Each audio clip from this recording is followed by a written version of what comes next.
Sen ve ben bir köprüyle buluşsak, karışsak birbirimize.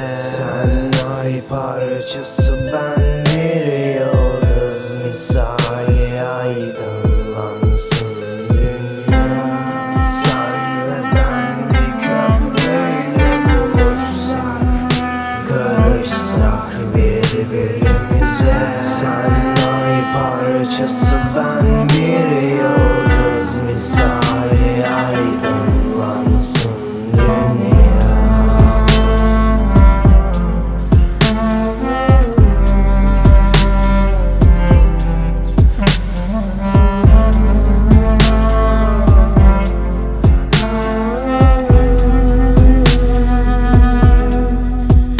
Bu sözler gönlüme ak gibi düştü. Gidişine olan isyanlara çok düştüm. Bak göz pınarlarımı yine kuruttum. Nedense beni sevdiğini unuttum. Umuttu bak, git peşinden dediler. Gitmedim dediler, yaptın gururumu. Kendimi ona her seferinde sundum. Umumi tuvaletleri de mi kustun? Evet lan kustum, kalmadı ciğer falan. Aşk meşk demeyin amına koyayım, hepsi yalan. Bu çocukta nasıl bir baht var, hepsi kara. Şunun haline bakın, yüzü gözü yara. Doğru ve yanlışı hala seçemem. Kafamın içinde dolaşır heceler. Yine gökyüzümü doldurur geceler. Yine göğsümün içine dolar geceler. Bu sözler beni bayağıdır yıpratıyor. Kalemimin değdi, her sayfa yıpranıyor. Ben özgürken seni kıskanıyor oluşumun sebebini kendime çok soruyorum ama bulamıyorum.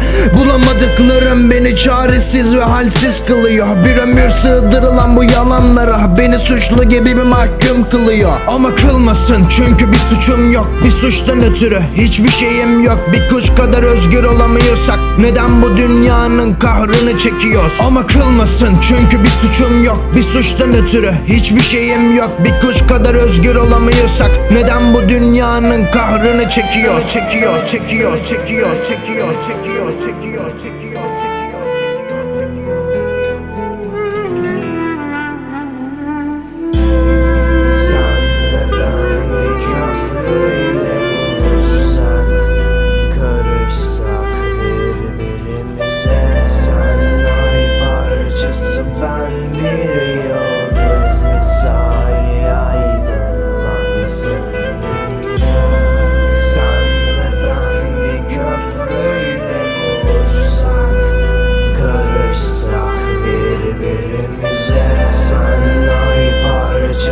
Ben bir